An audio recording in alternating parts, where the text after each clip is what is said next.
A reading from the Holy Gospel according to John. Glory to you, O Lord. John was standing with two of his disciples, and he was watching Jesus walking by, and he said, "Behold the Lamb of God." The two disciples heard that, what we say, and followed Jesus. Jesus turned and saw them follow him and said to them that day, it was about 4 p.m. Andrew, the brother of Simon Peter, was one of the two who was here John and followed Jesus. He first found his own brother Simon and told him, "We have found the Messiah," which is translated Christ. Then he brought him to Jesus. Jesus looked at him and said, "You are Simon, the son of John. You will be called Cephas," which translates Peter. The Gospel of the Lord. Praise to you, Lord Jesus Christ. Good morning. I think I already said that. There is a web series called The Chosen.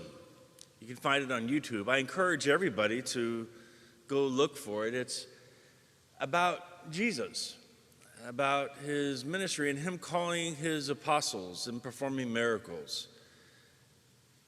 It is put out by, it was originally started by a non-denominational church in Chicago. In the gospel today, he calls two of his apostles.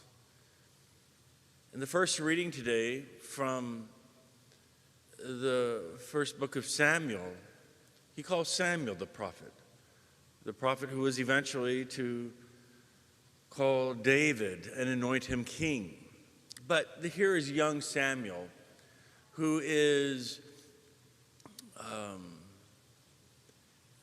with his mentor, and at night he's sleeping, and he hears his name called, Samuel, Eli, and he says, "Here I am." He said, "I didn't call you, go back to sleep." And a third time.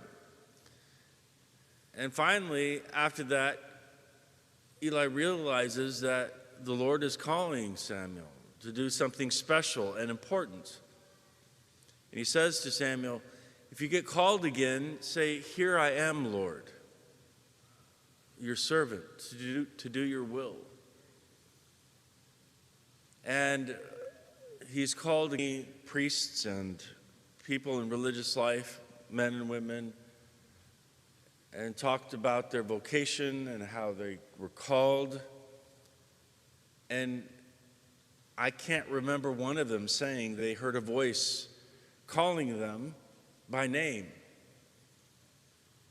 and including my own vocation. It wasn't me waking up in the middle of the night hearing my name, "Daniel, Daniel," no. It was through a lot of other things. If you read the write-up about me, the priesthood. And it wasn't immediate. It was through many other people who had influence on me in my life, in my vocation. And it was me responding to the Lord. I grew up Catholic. I was baptized when I was 12 days old and raised in a Catholic household. And I lived a very Catholic, faithful life for the most part. But it was after I read that Pontifical College Josephinum in Columbus, studying about Jesus Christ, about God himself, someone you love, someone you want to devote your life to. And so you will find great joy in your studies. And I certainly did. I know that there was a great deal of reading and a great deal of in doing so, in responding to my vocational call. And I can look back now over 24, because I'm responding to the call that the Lord has given me to be a priest, to celebrate the sacraments, to rejoice in the lives of so many people that I encounter and are. The Lord calls us all to respond to